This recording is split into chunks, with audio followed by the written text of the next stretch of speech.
She was a broken lady. Well, they've set this up as a religious play again. This is the same crowd that says we don't want Sharia law. Don't let them come in here and start telling us what to do. Keep their religion out of our lives and out of our government. Well, here we go again. That was the voice of Shepard Smith on Fox News, taking an outrageously anti-Christian position, even saying that those who have a problem recognizing marriage as the union of a man and a woman, like all of virtually all human history through the ages and American history up until recently, and according to beliefs of several billion people around the world and the clear teaching of Scripture. No. If you have any problem at all and say, I cannot agree with two men or with two women, quote, being married, you're a hater. Calls us haters, and now is going to compare this to Sharia law. We're not talking about throwing gays off buildings. We're not talking about beheading people. We're not talking about killing people if they change faiths. We're simply saying, don't force me to be complicit in saying that the union of two men or two women is a wedding. This is what's called freedom of religion. Our nation was founded on that. Oh, but Shepard Smith had more to say. Clip number 11. When this started, this lawyer said he needed an accommodation for a woman who wanted one. She said she didn't want her name on a license for gay people. They couldn't come up with an accommodation. Now they've come up with one. They've let her out of jail, said, all right, you don't have to have your name on there. We just put the name of the county on there. All this is done. But it's not what they want. You're hearing now what they want.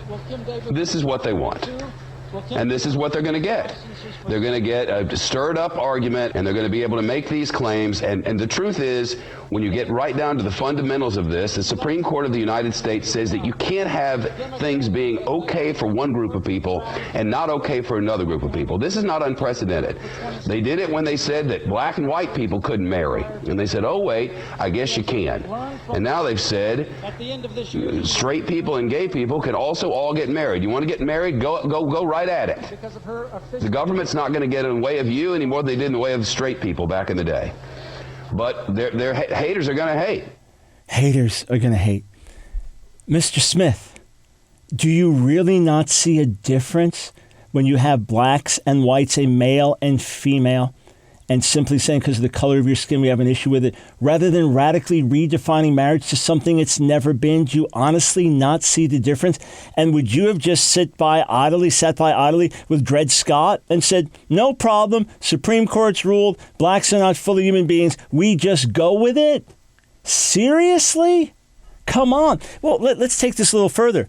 Matt Staver, the guy you called this lawyer, this guy elsewhere, a prominent Christian leader in America, why the disparagement towards him? You know what he's most excited about? Kim Davis's testimony about Jesus changing her life, getting out. I ran into him at the airport the other day. We were chatting. That's what he was most excited about, that God had mercy on this woman who was an adulterer, who was divorced multiple times, kids out of wedlock. God had mercy on her and changed her, and now is a woman of Christian conviction. She's simply saying, I do not want this to be done under my authority. And there was not a clear accommodation that the court was giving yet. Can you not see that there is more to this equation than hatred, bigotry, and a Christian version of Sharia law? Mr. Smith, you're a journalist, you're a newscaster. Surely you must see the bias and bigotry and small-mindedness in your own words. But it gets worse. This is radio host Mike Catherwood. He is on the Dr. Drew Show, clip number 8. So all of those people holding crosses and saying she's a super Christian, no, she's not. She got pregnant with twins out of wedlock. Did they stone her? No. Here's Leviticus 20:10. Both the man and the woman must die. Like Mike Huckabee says, sign me up. I'll do it. I'll go kill her and whatever toothless redneck. By the way, who's the creepy giant farmer behind them? Why does that? Like, what is that? What does that do? This is madness. This is madness. They're joking. I'll go kill her. They're joking about this. First, do you not understand forgiveness? Do you not understand that the woman messed up and then came to Jesus and was forgiven? Just like if two gay men came to Jesus, they've been sleeping together in a relationship, they'd be forgiven and could start a new life and then be changed and live holy lives. That's the whole message of the cross. Forgiveness for the worst of sinners. To the woman caught in adultery, I don't condemn you, but go and sin no more. Kim Davis has sought to turn her life around. And what do these folks do? They mock it. And no one is saying put homosexuals to death. What we're simply saying is there was a prohibition against homosexual practice in the Old Testament, and it continues into the New Testament as well. But we don't stone people to death now. We simply warn them about the consequences of rejecting God's ways, and we recognize sin as sin. This is the respected Dr. Drew. And here they are just going at it. If you want to see hatred, you want to see bigotry, you want to see dangerous words, listen to what these folks are saying. Matt, let's play clip number 13. This is Erica Williams-Simon, also on Dr. Drew. This is not what faith is about. This is not what values are about. When I see that, again, as someone who identifies as a Christian, when I think of my faith, I think of helping the poor, helping the least of these. Why are we not having conversations around religion that have to do with economic inequality, that have to do with injustice? Why every time that we talk about Christianity, is it about blocking someone else's civil rights? That makes no sense to me.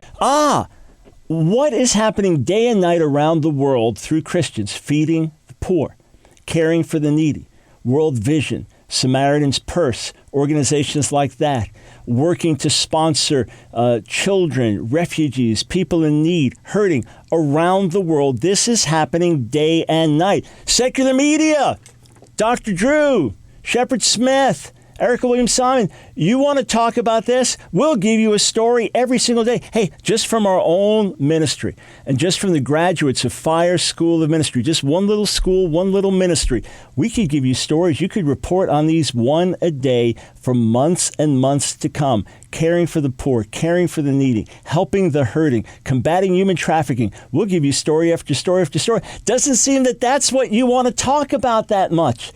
But have one Christian who says, I have to act on my conscience. Now it gets national attention. Seems the secular media is the one making a big case about that. Let me go a little further, though. What if things were different? What if the Supreme Court back in June said no, marriage is what it's always been. It's the union of a man and a woman, and we don't recognize same-sex so-called marriage? What if Kennedy had gone the other way and it was 5-4 the other way?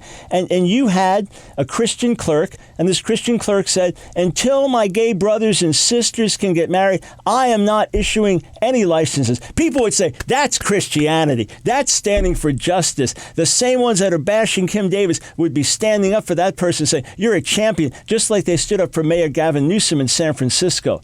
Let's expose the hypocrisy. And if you want real stories about Christianity, along with standing up for what's right, as Kim Davis has done, if you want real stories, we'll give them to you. They're happening day and night around the world. And then what about the subject of the persecuted church and people standing strong in the Muslim world, even Muslims come to faith? Secular media, CNN, Fox, how about reporting on that?